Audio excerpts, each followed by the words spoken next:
So yes, the tour started in the fall of 2019 in New York City. Well, we started rehearsals in New York City, and then we took a brief break or 18-month break starting in March of 2020, and then came back in the fall of 2021. So I have been the Elsa the entire tour so far. And you've been on since 2021. That's right. I actually started with the Broadway company in the ensemble in 2017, and then was able to join the tour in 2021 as Anna. And you two really look like your characters. Was that by design? Well, thank you. Yeah. I mean, I know personally, I feel like I really fit this character. For maybe the first time in my career, I'm not trying to like fit a mold. I love Elsa, and I feel like especially the song she sings and stuff. I don't know. It feels like it's really in my wheelhouse. Mm-hmm. So that's really cool. That's really cool to get to that point in your career where you play a role that really fits. Really fits. Do you find the little girls in the audience sing along with you? Yes. They do. And the big girls too? Yeah. Oh yeah.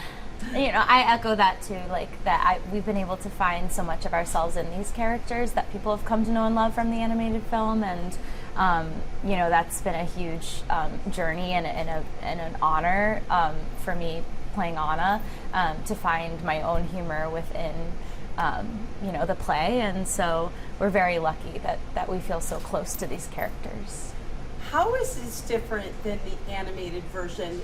I've only seen the animated version, so I'm so excited about the stage version on Tuesday. Make that your best performance, by the way.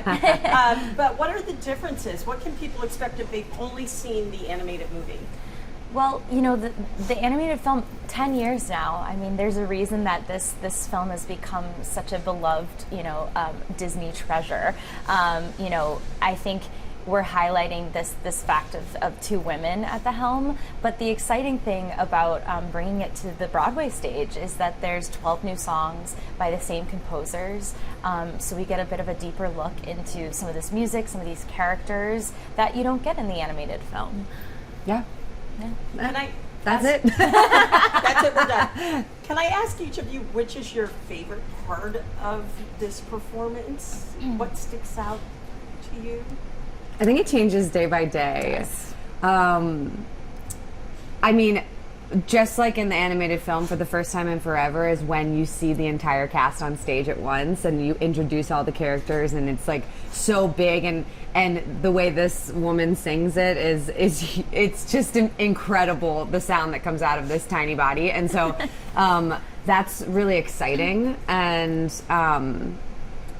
it's, I feel like it kind of launches the adult version of Anna and Elsa into the show, and it really like, here we go.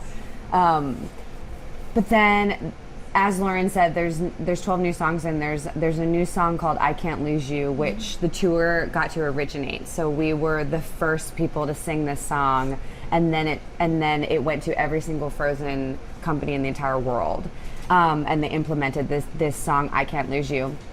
And it's Act 2, and it's finally a chance for us to just see Anna and Elsa on stage alone. And you see them both fighting for each other in different ways, and Anna just longs to have this connection with her sister, and Elsa thinks her sister will be safer if she stays away from her, and they both are loving each other, but in a way that's not together, and ultimately we realize that they are more powerful together. So I just think it's beautiful, and whenever I'm looking at this girl, I feel safe and grounded and connected, and so she's kind of like your sister in real life. Yeah, we've started actually finishing each other's sentences. Yeah. So yeah, yeah, for sure. And she's my little sister. She'll go, I'll say something, and she'll go, "I want that too," and I'm like, "You're so my sister." Yeah. How many performances a week, and how do you keep up? This is a lot of energy that you exude on the stage that you have to put into this every day. Well, so we're 8 shows a week, sometimes 9, depending on where we're at, and so you know, it's been a beautiful challenge to find a way to make this repeatable nightly. You know, with the energy and the running around the stage, and you know, but that's not just on us. We are lucky to have such an amazing group of people that we travel with, including our crew, including our teams backstage, our wardrobe teams, and all of those people that are helping the machine work together. So we're very supported in that sense.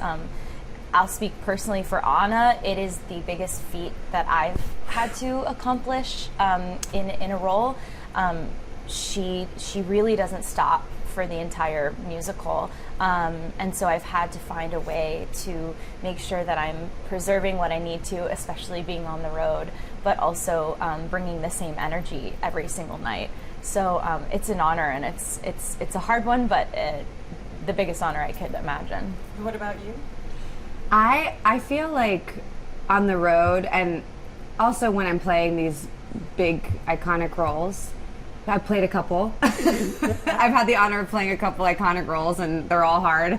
And so I've learned that I have to be a hermit, and I have to be really careful with my energy outside of the show.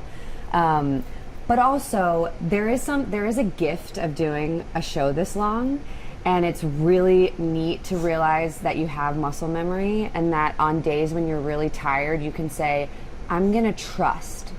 And that's also a challenge. I love a challenge. I love it. And so sometimes when I'm tired, I'm like, wow, that went better than I thought. Or, you know what, it'll be better tomorrow. Like, there's a way you can, like, kind of forgive yourself, because we are doing really hard jobs, and we have to go out there and give everything we got. And so the muscle memory of it all after all these years is really fascinating, because we can find that in places I didn't know. Like, I'm like, oh my gosh, wow. And I think I pulled that off. Yeah, and I think like something that maybe a lot of people don't realize is that we're like athletes. We're training like athletes. You know, we spend all day getting our bodies, our voices, our minds ready to give the best we can, no matter where we are. So that's something that I am very proud of. Have you guys been to Providence before? Yes. Yeah, we both toured here. Yes. We're known for the food. I've been spotting a couple places, and to be fair, when I was here the last time, I didn't get to try, so I'm hopeful that I can get to a couple places.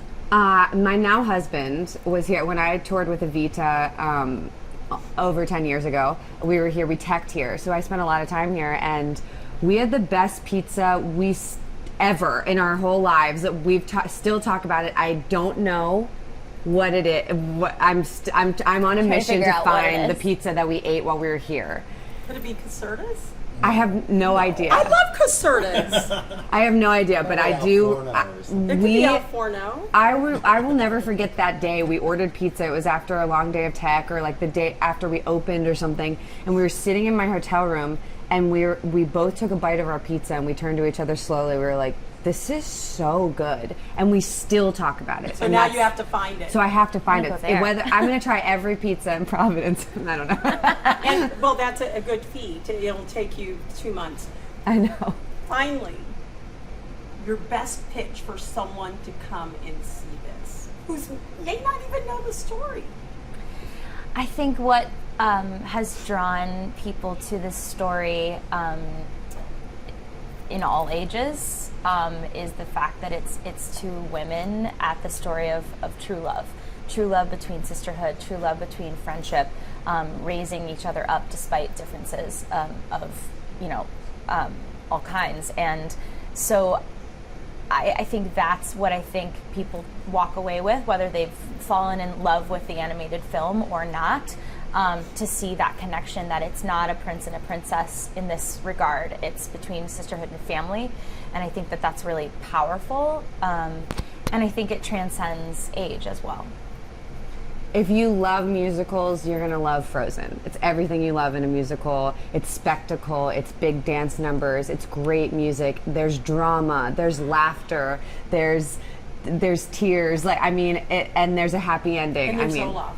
And there's Olaf.